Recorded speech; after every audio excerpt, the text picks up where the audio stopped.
Hey, welcome back to Milton Daily Homes. Chuck here. We got a list of 20 properties. So the properties are coming fast and furious, and there's some good ones actually. So we'll have a look here, like some of the bungalows. But Costigan starts us off.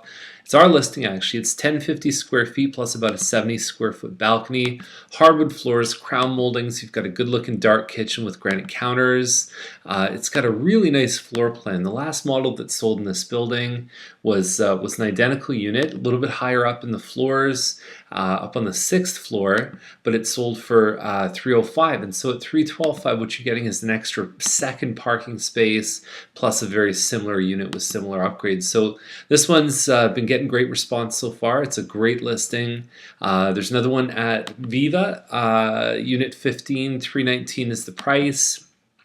And it looks like this furniture has been staged or they put some in. At 319, I've talked about this one. There's a lot of units for sale right now. As far as I know, none of them have sold. And everybody seems to think that they need to be above or 319 or higher. I think the first sale is actually going to be a little bit less than that, but let's see what happens. Maintenance fees are $116. They don't include very much, though. It's basically common elements. Hamilton is at 337. It's an 1130 square foot townhouse. It has one full bathroom upstairs. I like the picture presentation here. Although taking baby seats out is always a good idea, taking stuff off the fridge is a good idea. And you've got a fully finished basement here, which is really handy. And yeah, overall this home looks like a good starter home. It's on a relatively quiet street. It's easy walk to the bus. I think it's a nice spot to be. Wise Crossing is an Oakwood model. I believe it's an end unit. 1873 square feet. You've got a little living room right in the front, just to the left of the front door. And then a really open concept home as you get further in. That's the front living room. And so then you walk up, I think, 1 or 2 stairs, and you've got this area here. It doesn't look like they're using a dining room here. They've just got a big open room with 2 couches facing each other. But it's a nice floor plan, and really the end units, this is the price. Really, this is actually a good price for this amount of size. I mean, we see stuff that's 1,400 square feet sell for 370, 380. Much larger home, end unit, which is nice. You get a couple more windows. And they should sell this one, I think, pretty quick. The upgraded version, you throw some hardwood in there, and they usually sell for 410, 415, even 420, and sometimes even a little bit more. So Calvary Hill is 400. And I bet this one's going to go really quick. It's called a Baker model. And you walk in the front door, you've got one big open room here with hardwood floors. You got a kitchen just off to the side. And then you also have a finished basement, which is a nice addition with this one. And they've done another bathroom because there's only one full bathroom up on the 2nd floor. So nice stuff. A deck here. You've got a pretty good sized yard because this home is on the same size lot as homes that are even 600 square feet bigger. So your yard actually increases because of the smaller house. You might even have 2-car parking side by side, which is something that a lot of people like. And Calvary Hill, a lot of the homes generally on this street are well taken care of. I bet you this one's going to sell for more than asking. So May 1st is the possession date on it. Andrews Trail 459, basically right at the end of Andrews Trail. I hate the location of it. I love the fact that what they did in here was they did 9-foot ceilings on both floors, first and second. Very nice thing, 2140 square feet. But I'm really having a tough time because it's right on the corner of Thompson and train tracks, and that to me just isn't a winning formula. Centennial Forest, great bungalow. We haven't seen one of these in a while. Nice little development. You've got 419 here. You get the bungalow with the finished basement, and the nice thing is these aren't too old. They're probably 10, 15 years old kind of thing. So you do have like not a lot of people that are shopping for a bungalow want the 50s and 60s ones with the big lots. These ones have pretty easy to maintain lots. There's a small maintenance fee that goes along with them for the outside maintenance and so on. But I think that this one there's enough for a little bit of a garden, but it's not overwhelming. It's 2 bedrooms, so it's got a +1, which I believe is so they put a 3rd bedroom in the basement per se, just like in the pictures. And it's a nice listing there. John Street is 449. If you look at where it is, it's probably pretty close to the corner of John and Bronte. So you've got the building here. You will hear the train tracks just being on this side.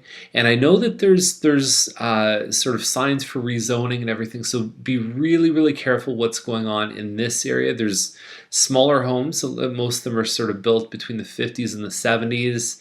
And they are big properties. So you might start to see apartment buildings, commercial developments on this side. So really check with the town. It is a double car garage. It's a nice sprawling bungalow, 66 by 120 feet.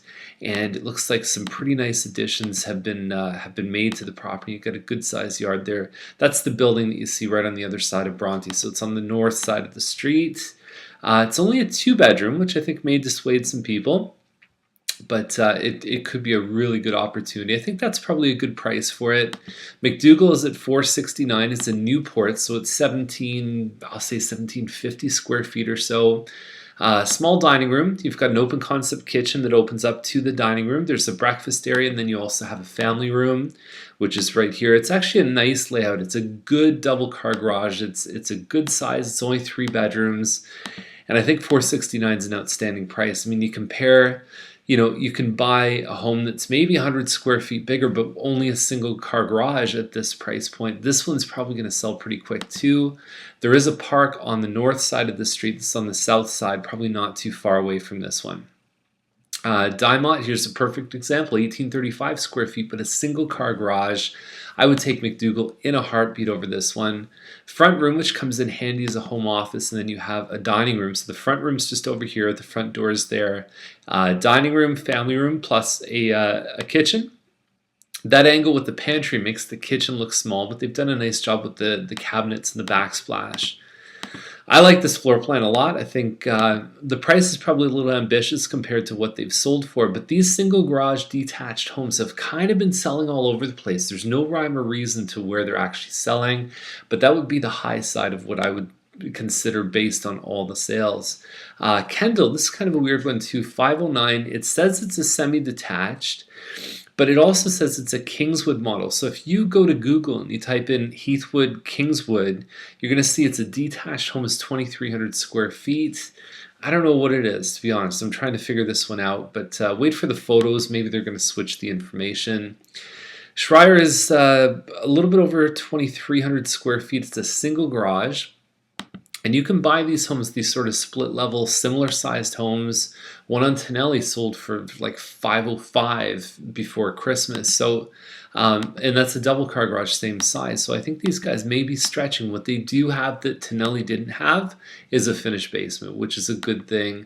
So I don't know if they're basically saying, okay, finished basement compared to a double garage, but I think they're probably a little bit high.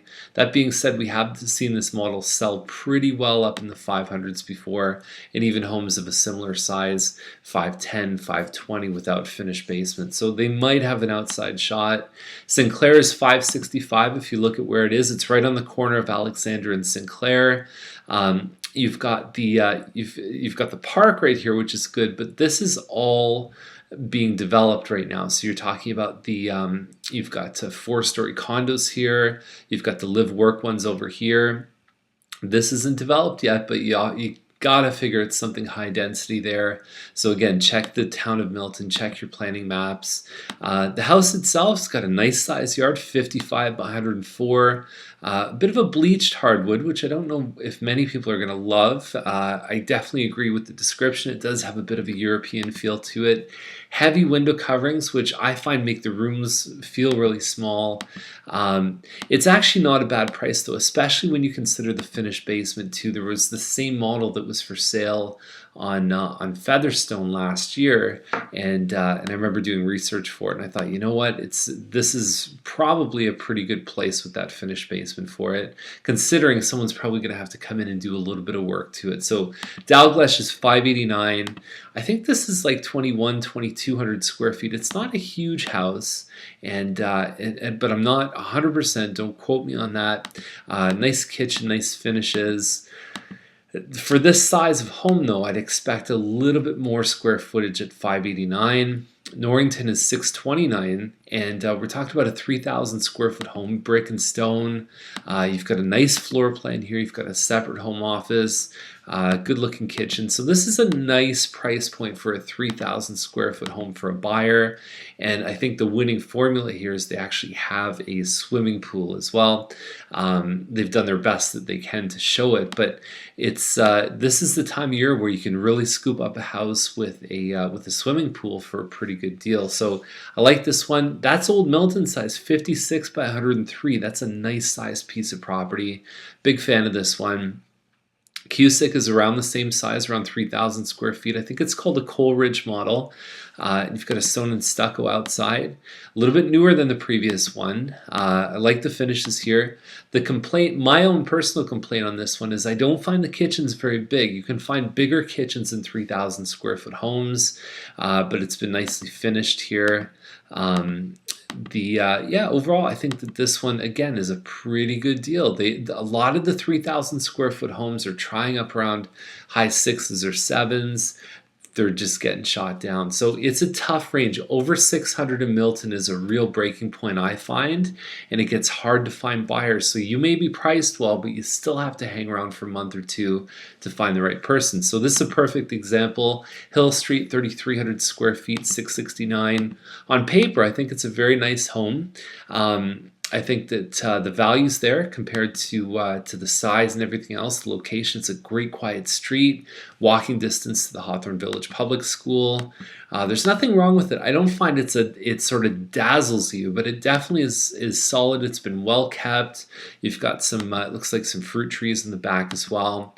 So I think it's just a matter of finding the right buyer that's okay with, maybe a 7.5 out of 10 in terms of upgrades instead of those 10 out of 10s, which seem to be the ones that get attention. So Ellington, 669, I believe it's facing Louis St. Laurent, 3,500 square foot home. I sold this home, and it was a basic version like 2 years ago at 650. So I think there's a strong argument for this price here.